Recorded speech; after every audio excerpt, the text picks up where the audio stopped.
एक छोटे से शहर में एक अमीर आदमी रहता था। उसकी पत्नी प्रायः बीमार रहती थी। एक बार वह बहुत बीमार पड़ी तो उसे लगा कि वह अब नहीं बचेगी। उसने अपनी इकलौती बेटी सिंड्रेला को अपने पास बुलाया और प्यार से समझाया, मेरी प्यारी बच्ची, तू सदा ईमानदारी और अच्छे बने रहना। अच्छे और सच्चे आदमी की मदद भगवान भी करता है, इसलिए ईश्वर सदा तेरे साथ रहेगा। मैं भी स्वर्ग से तेरा ध्यान रखूंगी और जब तुझे जरूरत होगी मैं तेरे आसपास ही रहूंगी। इतना कहकर उस महिला ने सदा के लिए आंखें मूंद ली। सिंड्रेला अपनी माँ की मृत्यु पर बहुत रोई, क्योंकि अब रोने के अलावा और कोई चारा उसके पास नहीं था। वह रोज अपनी माँ की कब्र पर जाती, उस पर फूल चढ़ाती और जी भरकर रोती। ऐसे ही दिन गुजरते गए। सर्दियों में जब उसकी माँ की कब्र बर्फ से ढक गई, तब भी वह बच्ची उस जगह पर रोज जाती, कब्र के ऊपर की बर्फ साफ करती, उस पर फूल चढ़ाती और अपनी माँ के लिए आंसू बहाती। एक साल भी नहीं बीत पाया था कि उसके पिता ने दूसरी शादी कर ली। उसकी सौतेली माँ की भी 2 बेटियां थीं। वे दोनों देखने में तो सफेद थीं, पर दिल से बहुत काली थीं। वे दोनों बहनें अपनी सौतेली बहन सिंड्रेला से बहुत चिढ़ती थीं। जब कभी भी मौका मिलता तो सिंड्रेला को खरी खोटी सुनाने से बाज नहीं आती थीं। इस प्रकार घर में सौतेली माँ और सौतेली बहनों के आने से सिंड्रेला का खराब समय शुरू हो गया। दोनों बहनें घर का कुछ भी काम नहीं करती थीं, पर सिंड्रेला को कभी आराम से नहीं बैठने देती थीं। कभी उसे मूर्ख और गंवार कहकर उसका अपमान करती, तो कभी कहती, जो रोटी खाना चाहेगा तो उसे इसके लिए काम भी करना पड़ेगा। तू तो रसोई में ही ठीक रह सकती है, जा रसोई में यहाँ क्यों बैठी है। उन दोनों बहनों ने सिंड्रेला के सारे खिलौने और सुंदर सुंदर कपड़े भी उससे छीन लिए तथा अपने पुराने तथा भद्दे से कपड़े उसे पहनने के लिए दे दिए और उसके सुंदर से जूतों की जगह उसे लकड़ी के जूते बनवा कर दिए, ताकि जल्दी जल्दी वह जूते न तोड़े। उसे भद्दे और मैले कपड़े पहनाकर दोनों सौतेली बहन जी भरकर उसका मजाक बनाती। अपने पिता से भी अपना दुहक कह नहीं सकती थी, क्योंकि एक तो वह सारा दिन व्यापार में व्यस्त रहता और दूसरे वह अपनी दूसरी पत्नी के मामले में दखल देना नहीं चाहता था। इसलिए जैसा उसकी सौतेली माँ और बहनें करती या कहती, वह भी चुपचाप सहन करती रहती। अब रसोई के सारे काम उसे ही करने पड़ते। उसे सुबह सुबह जल्दी उठा दिया जाता, क्योंकि उसके सोने का स्थान अब उसका रसोई घर ही था। रोज सुबह सुबह वह पानी भरकर लाती, घर के सभी लोगों के लिए नाश्ता खाना बनाती, उनके कपड़े धोती और पूरे घर की सफाई करती। इन सब कामों के बाद भी उसकी सौतेली माँ और दोनों बहनें खरी खोटी सुनाती रहती। जरा सा भी नुकसान होने पर उसे मार भी पड़ती। घर का सारा काम खत्म करने के बाद अगर कुछ समय बचता तो सौतेली माँ उसके आगे अनाज और दालें साफ करने को रख देती। पानी की कमी की वजह से सिंड्रेला रोज स्नान भी नहीं कर पाती थी, इसलिए गंदे कपड़ों और उलझे हुए बालों से उसकी शक्ल एक नौकरानी जैसी हो गई। उसे देखकर कोई भी यह नहीं कह सकता था कि वह किसी अमीर बाप की बेटी है। एक बार उसका पिता एक मेले में जाने के लिए तैयार हुआ तो उसने पहले अपनी दोनों सौतेली बेटियों से पूछा, तुम्हें मेले से क्या मंगाना है। बड़ी लड़की ने कहा, मुझे सुंदर सुंदर कपड़े चाहिए। दूसरी लड़की ने कहा, मुझे मोतियों और बहुमूल्य पत्थरों की मालाएं चाहिए। आखिर में उसने सिंड्रेला से पूछा, तुम मेले से अपने लिए क्या मंगाना चाहती हो। सिंड्रेला बोली, पिताजी, मेरे लिए आप चिलगोजे का एक छोटा सा पौधा लाइएगा। जब आप वापस घर आएंगे तो रास्ते में जरूर मिल जाएगा। मेले में अमीर आदमी ने अपनी पत्नी और दोनों सौतेली बेटियों के लिए वह सब कुछ खरीदा जो उन्होंने मंगाया था, पर अपनी सिंड्रेला के लिए पौधा उसे मेले में कहीं नहीं मिला। जब वह अपने घर जाने लगा तो रास्ते में उसे चिलगोजे का एक छोटा सा पौधा लगा दिखाई दिया। उसने उसे उखाड़ लिया। वह सोचने लगा कि सिंड्रेला ने कोई भी कीमती चीज न मांगकर चिलगोजे का एक नन्हा सा पौधा ही क्यों मांगा, पर उसकी समझ में कुछ नहीं आया।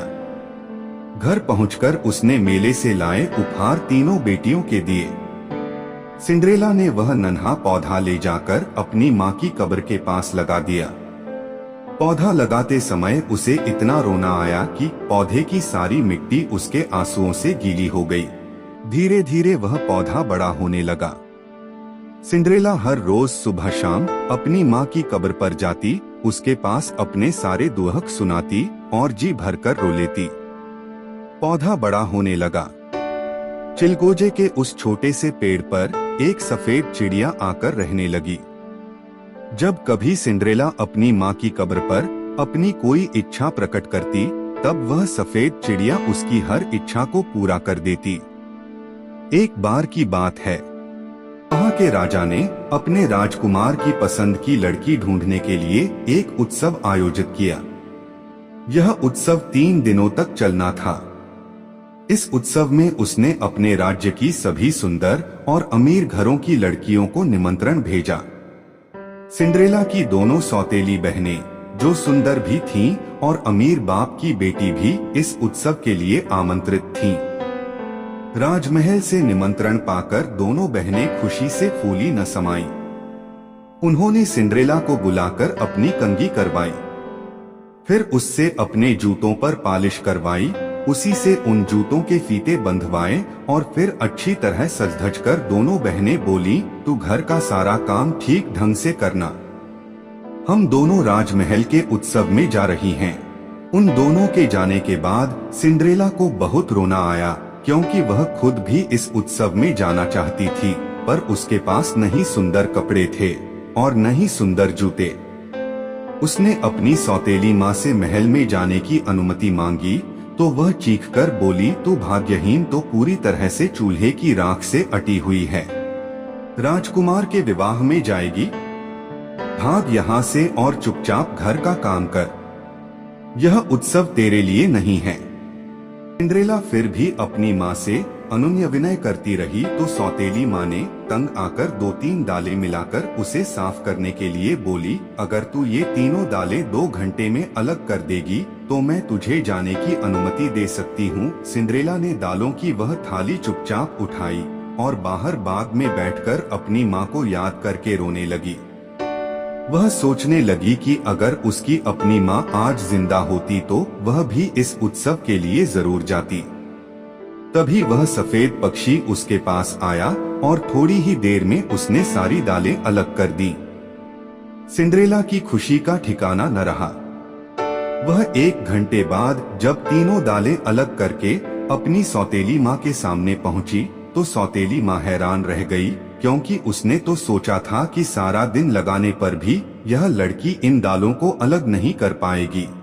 अब भी वह उसे उस उत्सव में जाने नहीं देना चाहती थी। वह बोली, तू इस राजमहल के उत्सव में कैसे जा सकती है? न तो तू साफ सुथरी है, न ही तेरे पास सुंदर कपड़े और जूते हैं। राजमहल के सारे लोग तेरा मजाक बनाएंगे और इससे तेरे पिता की भी बदनामी होगी। इतना कहकर वह अपनी दोनों बेटियों के साथ घोड़ा गाड़ी में बैठकर राजमहल की ओर चल दी। अब घर में उसके सिवाय और कोई नहीं था। वह दौड़कर अपनी माँ की कब्र पर गई और उस चिलगोजे के पेड़ के नीचे बैठकर रोते हुए बोली, ओ प्यारे नन्हे पेड़, खुद को थोड़ा हिला डुला और मुझ पर सोना चांदी गिरा। इतना कहते ही उस नन्हे से पेड़ से उसकी गोदी में सोने चांदी से कढ़े कपड़े आ गिरे और साथ ही मखमल की सुंदर सी जूतियां भी, जिन पर चांदी की कढ़ाई की हुई थी। सिंड्रेला उन दोनों चीजों को लेकर घर की ओर दौड़ी और जल्दी से नहा धोकर उन कपड़ों और जूतियों को पहनकर महल की ओर चल दी। वह भी पैदल वाले छोटे रास्ते से चलकर नाच शुरू होने से पहले राजमहल में पहुंच गई। उसकी सौतेली माँ और सौतेली बहनों की नजर जब उस पर पड़ी तो वे उसे बिल्कुल नहीं पहचान पाईं, क्योंकि वह इस समय सोने चांदी से कढ़े कपड़े और मखमली जूते पहनकर पूरी तरह राजकुमारी लग रही थी। नाच शुरू होने के कुछ देर बाद राजकुमार सिंड्रेला के पास आया और उसके साथ नाचने की इच्छा व्यक्त की। वह खुशी से राजकुमार के साथ नाचने लगी। जब राजकुमार बहुत देर तक सिंड्रेला के साथ ही नाच करता रहा तो उस उत्सव में आई अन्य सभी लड़कियों को राजकुमार पर बहुत गुस्सा आया। जब कोई अन्य लड़की राजकुमार के साथ नाचने के लिए उसके पास जाती तो वह कहता, अभी नहीं, बाद में। इस तरह राजकुमार सिंड्रेला के साथ नाचता रहा। धीरे धीरे शाम होने लगी तो सिंड्रेला का दिल घबराने लगा। वह राजकुमार से अपने घर वापस जाने की आज्ञा मांगने लगी, पर राजकुमार उससे इतना प्रभावित था कि उसका साथ छोड़ने के लिए तैयार नहीं था। वह खुद भी उसके साथ घर जाना चाहता था, क्योंकि वह यह जानना चाहता था कि इतनी सुंदर बेटी किसकी है और कहाँ रहती है। इधर सिंड्रेला को अपने घर पहुँचने की जल्दी थी, क्योंकि वह अपनी सौतेली माँ और बहनों से पहले घर पहुँचना चाहती थी। वह बहाना बनाकर राजकुमार से हाथ छुड़ाकर चुपचाप महल के पिछले दरवाजे से बाहर निकल गई। अपनी सौतेली माँ और दोनों बहनों के घर पहुँचने से पहले ही वह अपने पुराने कपड़े पहनकर घर के काम में लग गई। अपने सुंदर से कपड़े उसने उसी पेड़ की नीचे रख दिए। वह सफेद पक्षी उसे वापस ले गया। दूसरे दिन फिर उसकी सौतेली माँ अपनी दोनों बेटियों को पहले से ज्यादा सजा जाकर राजमहल ले गई। उन तीनों के जाने के बाद वह दौड़ी दौड़ी अपनी माँ की कब्र पर गई और उस पेड़ को हिलाती हुई बोली, ओ मेरे प्यारे नन्हे पेड़, खुद को थोड़ा हिला डुला और मुझ पर सोना चांदी गिरा। उस पेड़ ने उस पर पहले की तरह सोने चांदी की कढ़ाई वाले कपड़े गिरा दिए। आज के कपड़े और जूते पिछले दिन के कपड़ों और जूतों से भी सुंदर थे। उन कपड़ों में वह जैसे ही राजमहल में घुसी, सबकी निगाहें उसी पर टिक गईं। राजकुमार भी उसे ढूंढता हुआ उसके पास पहुंच गया। वह उसका हाथ पकड़कर नाचने वाले हॉल में ले गया और उसी के साथ नाचने लगा।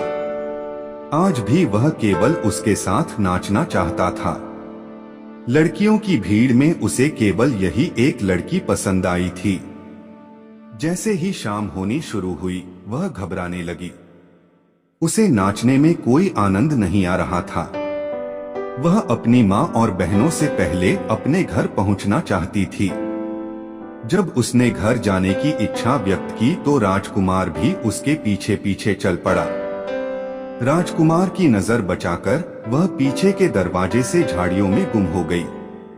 बेचारा राजकुमार अंधेरे में देख नहीं पाया। राजकुमार महल के पीछे वाले बाग में उस सुंदर लड़की को ढूंढता रह गया और इधर सिंड्रेला ने झट से अपने सुंदर कपड़े उतारकर अपनी माँ की कब्र के पास वाले पेड़ के नीचे रखे और वही मैले कुचैले कपड़े पहनकर अपने दोनों हाथ और मुंह चूल्हे की राख से ऐसे रंग लिए जैसे लगे कि वह सारा दिन रसोई से बाहर ही नहीं निकली है। उसकी सौतेली माँ जब अपनी दोनों बेटियों के साथ घर पहुंची तो उसे बहुत तसल्ली हुई कि वह सुंदर लड़की सिंड्रेला नहीं थी, जबकि उस लड़की की सूरत उससे बहुत मिलती जुलती थी। तीसरे दिन भी जब सौतेली माँ अपनी दोनों बेटियों को लेकर राजमहल के उत्सव के लिए रवाना हुई तो सिंड्रेला दौड़ी दौड़ी अपनी माँ की कब्र के पास गई और उसने उस पेड़ के नीचे खड़े होकर अपनी पहले वाला गाना फिर दोहराया तो फिर से उस पेड़ से चमक धमक वाले सुंदर कपड़े उसके हाथ में आ गिरे और बाद में असली सोने की बनी हुई सैंडल भी। जल्दी से नहा धोकर वह सुंदर कपड़े और सोने की सैंडल पहनकर राजमहल में पहुंची। आज फिर सब उसकी सुंदरता तथा कपड़ों की देखते रह गए।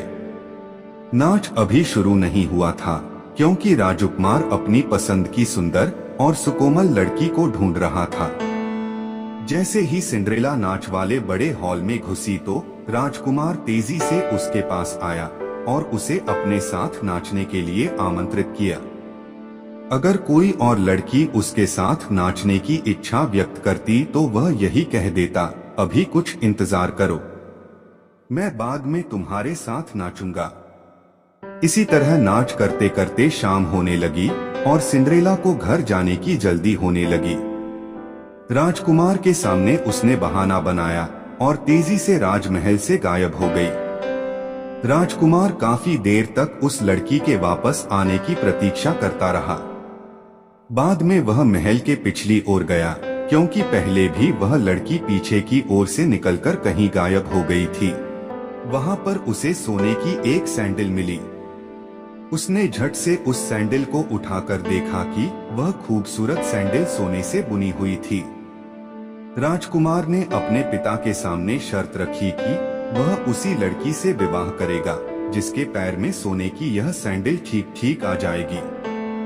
राजा ने अपने राज्य में घोषणा करवा दी कि राजकुमार उसी लड़की को अपनी पत्नी बनाएगा जिसके पैर में वह सोने की सैंडल ठीक आएगी, जो उसे महल के पीछे वाले बाग में मिला था।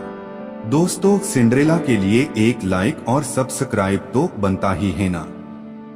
राज्य की सभी सुंदर लड़कियों और सिंड्रेला की दोनों सौतेली बहनों ने भी उस सैंडल को पहनकर देखा, पर वह किसी के पैर में पूरी तरह ठीक नहीं आई।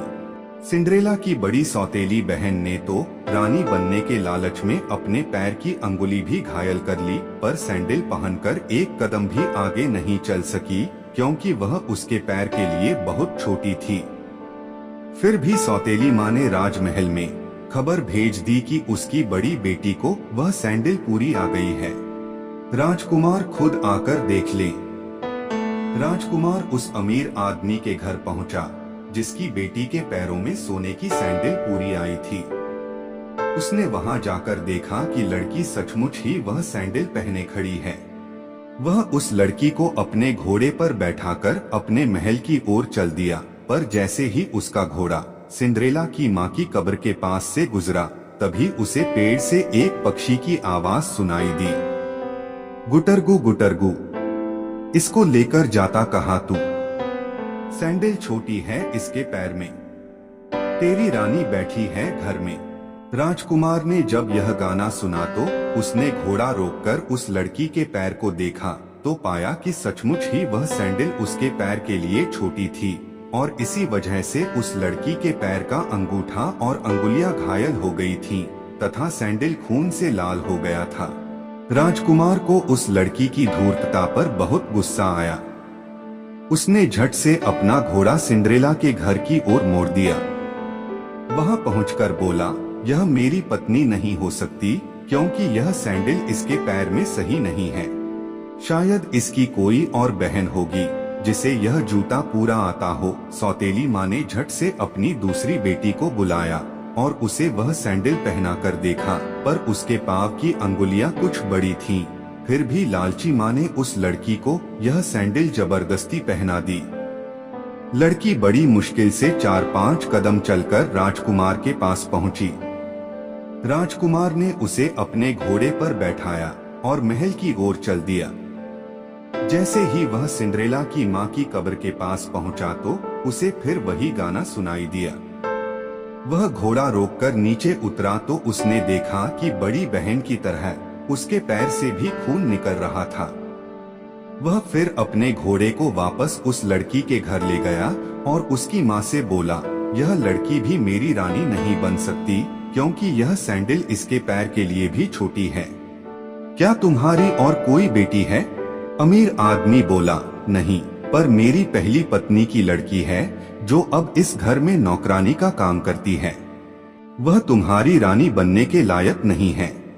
राजकुमार ने जब उस लड़की से मिलने की इच्छा व्यक्त की तो सौतेली माँ बोली, नहीं नहीं, तुम उस गंदी लड़की से नहीं मिलो तो अच्छा है, वह बहुत गवार है। पर राजकुमार उसी क्षण उसी लड़की से मिलना चाहता था। आंख हारकर सौतेली माँ को राजकुमार के सामने सिंड्रेला को उपस्थित करने के लिए तैयार होना ही पड़ा। सिंड्रेला ने झट से अपने हाथ पैर और मुंह धोया और साफ कपड़े पहनकर राजकुमार के सामने आकर खड़ी हो गई। राजकुमार को वह चेहरा कुछ जाना पहचाना लगा, फिर भी वह चुप रहा। उसने सिंड्रेला को सोने की वह सैंडल पहनने का हुक्म दिया। सिंड्रेला ने अपनी लकड़ी की सैंडल उतारकर जब उस सोने की सैंडल में पैर डाला तो उसके पैर में ऐसी सही आई जैसे यह सैंडल उसी के लिए बनाई गई हो। अब राजकुमार को पूरा विश्वास हो गया कि यह वही सुंदर लड़की है जिसने 3 दिनों तक उसके साथ नृत्य किया था। वह उसे पाकर बहुत खुश हुआ। राजकुमार ने उस लड़की को अपने घोड़े पर बैठाया और उसके पिता से बोला, मुझे मेरी पसंद की लड़की मिल गई। यही मेरी असली पत्नी है, क्योंकि 3 दिनों तक मैंने इसी लड़की के साथ नृत्य किया था।